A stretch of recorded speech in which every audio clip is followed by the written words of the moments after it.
Okay, so let's create one class, say test serialization.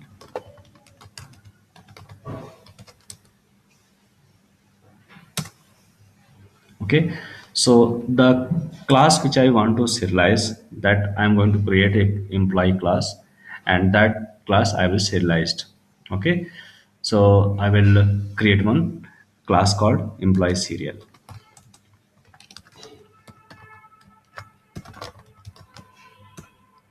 Okay, let's create this class employee serial. Let's put some private int. Let's put id. Let's put salary. Okay, let's put name. Okay, and let's have the only these three fields as of now. Okay, let's create one main method.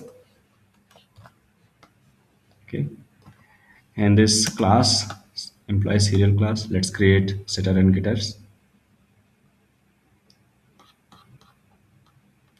for all these three fields. Okay, let's create one constructor, parameterized constructor, where I will pass id,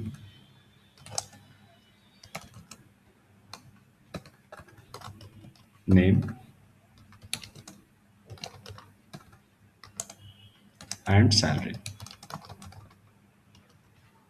Okay, let's assign this parameter to class attributes.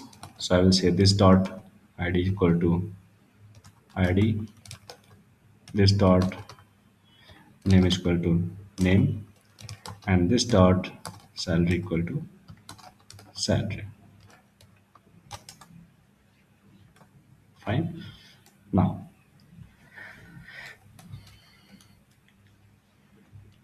let's create, let's override the toString method. So toString method will return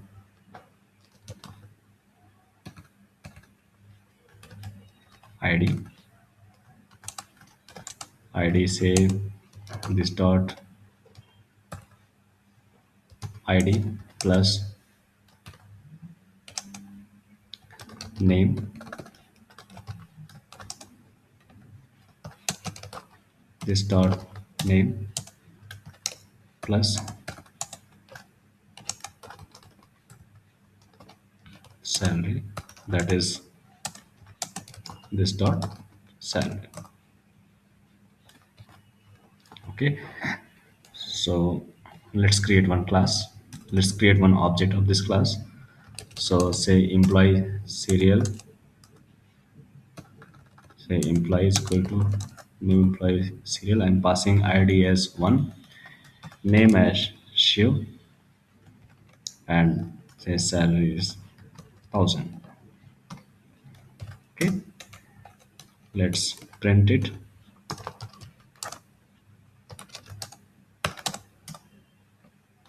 Okay, let's run it. So if I run, I will see id 1, name Shiv, salary 1000. Fine. Now we are going to serialize this object. Okay, so we are going to convert state of the object to byte stream. So to convert into byte stream, that is the place where serialization will come.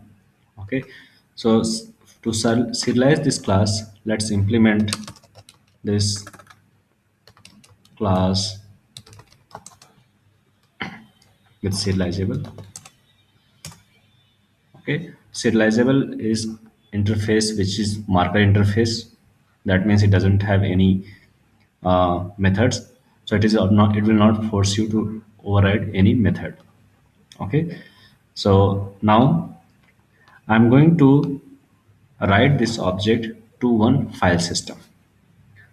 So, and once I will write that object to byte stream, that is, and that is the way I'm trying to do here. by writing that object state to a file system. Then after that, I will read it back. That is, I will do the deserialization from that byte stream. Okay, so let's convert object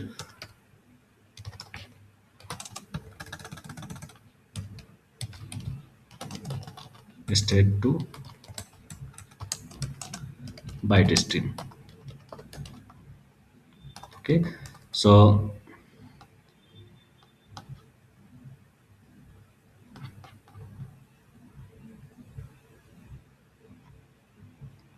now, so to do that, I will create one file.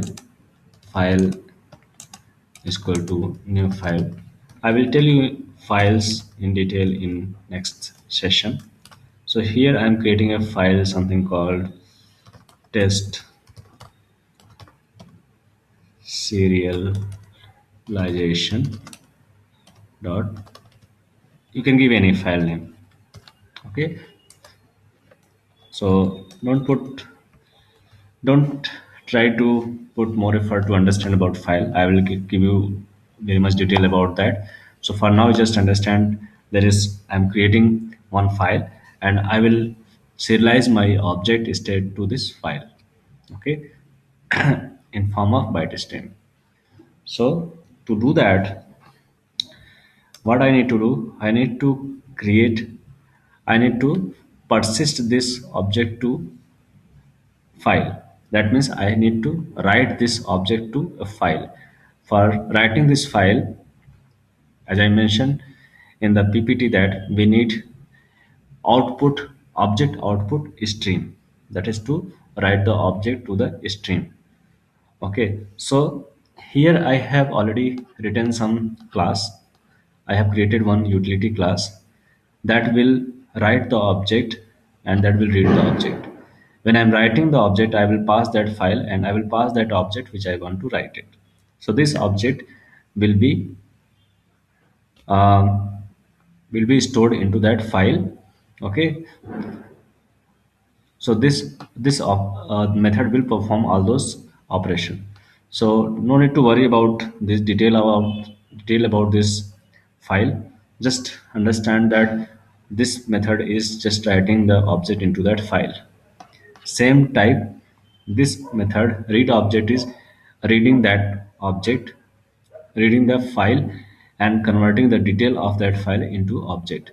So here it is doing the deserialization. It is converting byte stream to object, and write object is converting object to byte stream. Okay, so I'm going to use this one.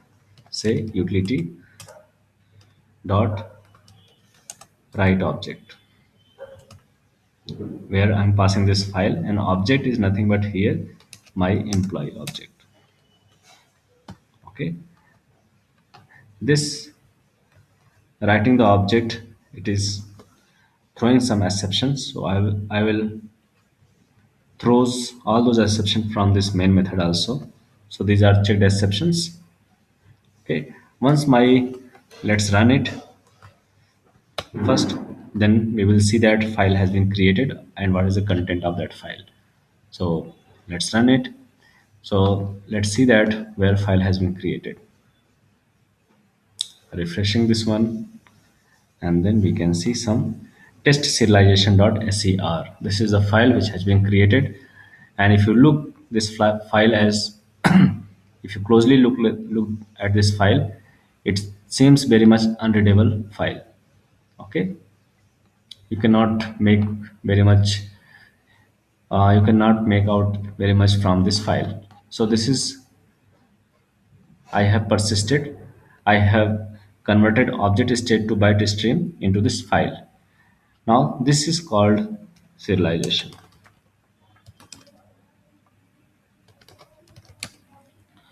Okay, now once I have serialized, then I can do the deserialization. That is, I will convert my byte stream to object. So for that, what I need to do, I need to say that utility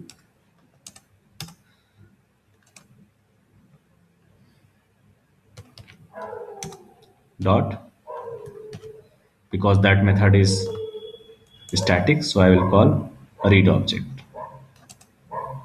and I will pass the same file here. And the return type of this one is a object, so that is nothing but I will take employee object here. Okay, so this employee, let's create deserialized employee, deserialized one, that is coming from your byte stream. So let's typecast it, because object method is returning object.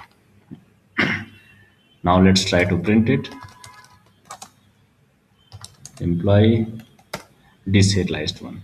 So if you print it, the second print, that is the, it is the converted value from byte stream to object. So first output is before doing the serialization, and second output is deserialized object. Okay, so this is pretty much plain case where you are going to do the serialization and deserialization. Now let's run let's run the program again, but this time I'm just going to read it. I know that I have already serialized my object to that file. Now I'm going to read it from that file. So if I read it, okay, so let's comment it, all those things. I'm just passing that file, okay, and reading it back. Okay, I'm passing file over here and calling this utility.read object, and the return, it returns employee. Okay, that is deserialized object. If you run it, you will get the value what you have already serialized. Okay, now let's try to understand what values it cannot serialize. So as I explained in the PPT, uh, if I have any transient value, then it will not serialize. So I will create one transient attribute, say last name. Okay, and last name, I'm setting over here string last name, and then converting this dot salaries, this dot last name equal to last name. Let's create its setter getter. If I need in future, I can use it. So let's create setter getter for last name. Okay, setter getter is required when you try to set or get the value from outside of class. Okay, so far I have not used setter getter because I am not setting the values from outside. I'm just using the constructor. Okay, but I'm still writing that setter and getter. So here I will say name, and then I will say last name,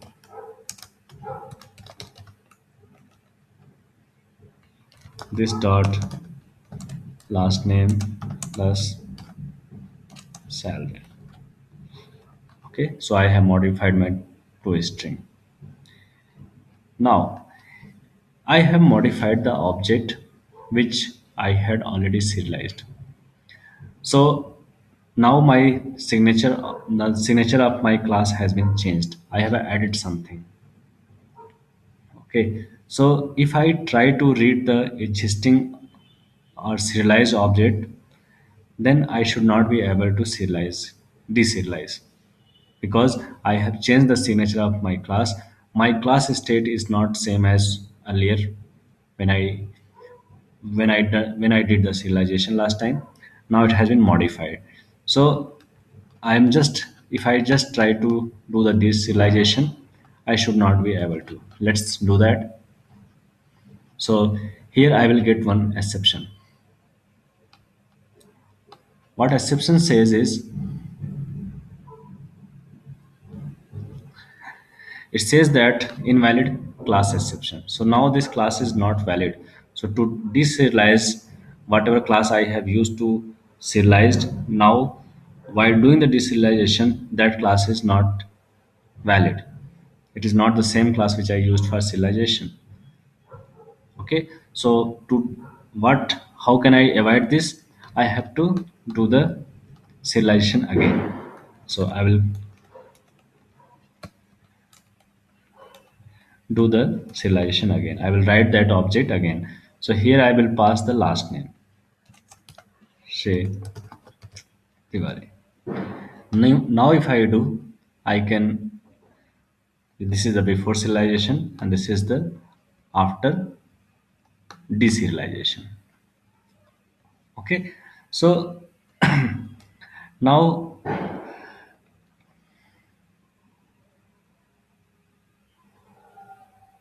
here last name is Tiwari, which I should expect as to not serialize because, oh sorry, I have to mark as transient.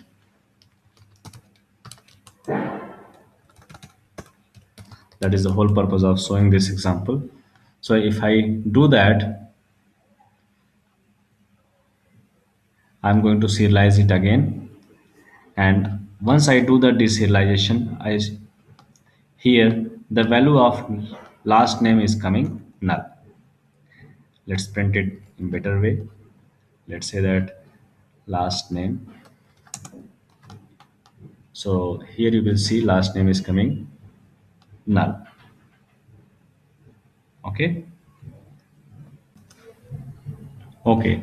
So here you have seen that after doing the deserialization, the transient value is not persisted. Let's try to see other thing.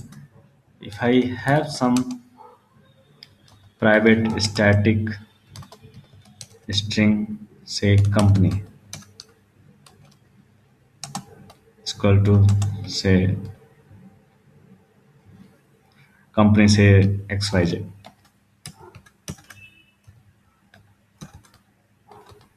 Okay, so this is a static attribute. So a static attribute is at the class level, it is not at the object level. So it will not take part in serialization. Okay, so if I print it here saying that company, that is, I will say just company. Okay, so if I run this,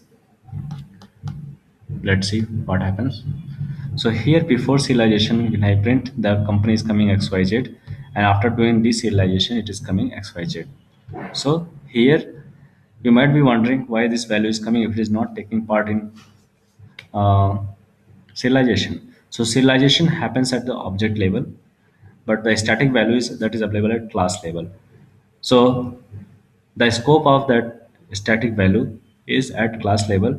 That's the reason when you try to bring that object, you will bring that static content of that class. Okay, so that's reason it is printing that company. But you have to remember that static variables will not take part in serialization. Fine. Now let's try to understand the actual problem, what happened here. When we remember, if I have done the serialization once and try to read that object from the byte stream, that is when, in other way, if I say I have done the serialization once. Now I want to do the deserialization. In between, if I change the object, I cannot do the deserialization. That's what we saw that invalid class exception comes. That is runtime exception that comes when you modify the object when you are trying to do the deserialization, but after doing the last serialization, that object has been modified. Okay, so how to handle this kind of situation? There are situations where you write a one object and do the serialization, and you are keep on doing the deserialization, but after some time you modify the object. Okay, and now you still want to deserialize the old object which you have already serialized. So to overcome To handle that kind of situation, what we need to do, we have to go for serialization ID. So as I mentioned, serialization ID is very much important factor while doing the serialization. Serialization ID is something that is kind of a, as I explained, it is a version control. Okay, so version control means once you are changing the object, when once you are changing the class, you have to upgrade your version ID. Okay, so let's see how it works. So if you see here, it gives you one warning saying that it is recommending to generate serial version ID. If I don't do, internally it does create one default serialization ID that JVM does, and based on that it tries to do the serialization and deserialization. But if you change the object, JVM does not recreate. JVM does recreate its another serialization ID, and that serialization ID will be different than the object serialization ID which you have used while doing the serialization. Okay, so in that way, both version ID will be different, and that's the reason you will not be able to deserialize the object. Okay, so we are going to write serialization id, we are going to generate it. So I'm clicking on this and generating the serialization id. So if you see the serialization id, that is the private static final long value. Okay, and the value of the variable name comes by default as serial version uid. Okay, so let's do this, and let's try to run this program. Okay, so here my object has been serialized, and after that I can see the I can see the deserialized object. Now let's try to comment the serialization portion of the code. Okay, then let's comment the write object method. Now I am trying to only deserialize the object. Okay, so far I have not modified any object, I have not modified the class. Okay, so now I'm going to deserialize. So here, once I do the deserialization, I will get the value here. Okay, so here last name is coming null because it is transient. Now, now let's try to create. Let's try to change the class. How will I change the class? Let's try to add one more attribute. Say temp. Let's run it. So here I'm not going to serialize. I just, because I have just modified my class, now I'm going to deserialize the object which I have already serialized. Okay, you see the difference, right? If you here, even if you add some attribute, because you are still having the same serial version ID, you will not have any problem while doing the deserialization.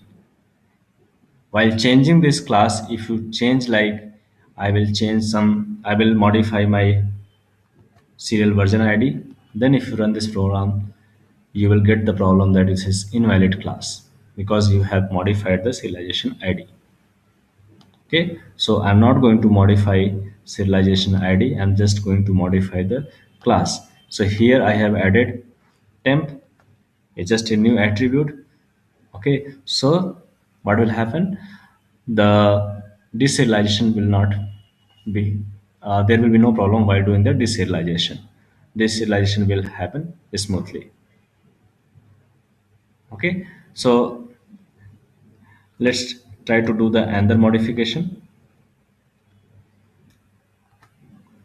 Okay, I have removed, say, name. Let's remove this name and comment out the places where it may give the compilation problem, because this is just a temporary change.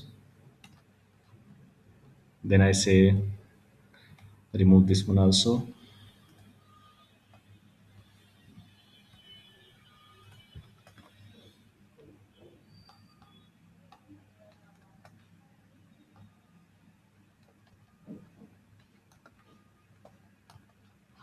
Okay, so if you run it, you will be still able to serialize your object. There will be no issue. So the point here is, as long as you are keeping the serialization id same, you will be able to uh, get your deserialized object. Why? When you do the serialization by using one serialization id, then it will persist that serialization id. Okay, and while doing the deserialization, it will use that serialization id if and compare it with already persisted object. If both are same, then only it will be able to do the serialization. Otherwise, it will give you invalid class exception. You might be wondering, as I said, it is persisting the serialization id, that is serial version uid. You might be wondering, as I said, static class will not take part in serialization. Why this serial version UID is serialized?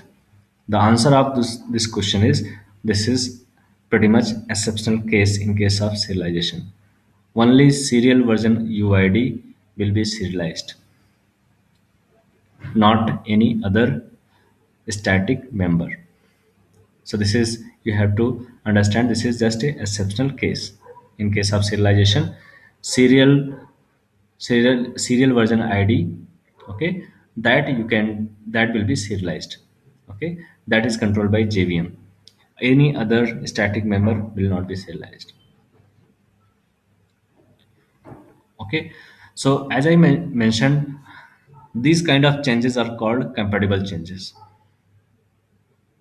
These type of changes are called compatible changes, right? Now, what is incompatible changes?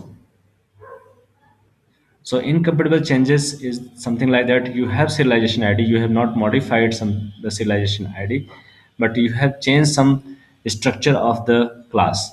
You have changed the package, you have changed the location of the class, you have changed the hierarchy of the class. In that way, that incompatible changes can cause the problem while doing the deserialization.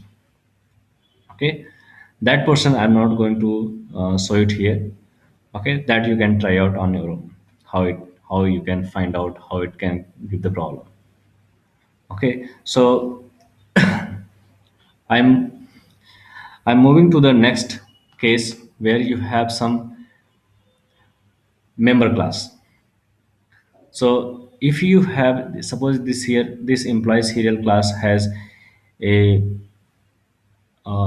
attribute called, let's uncomment it, sorry, let's undo the name portion. Okay, so now I want to show that I have one member class called name here, which is type of object, string class, which is the type of string class.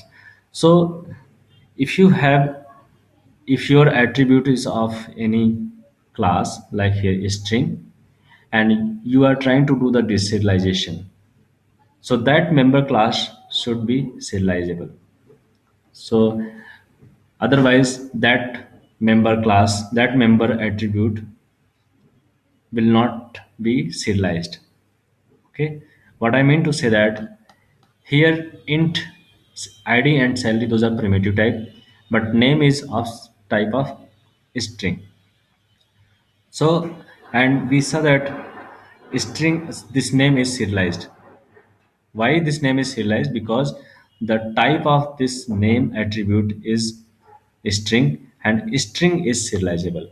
If you open a string, you see that string is serializable. Okay, that's the reason this is taking part in serialization. Otherwise, that attribute will not be serialized.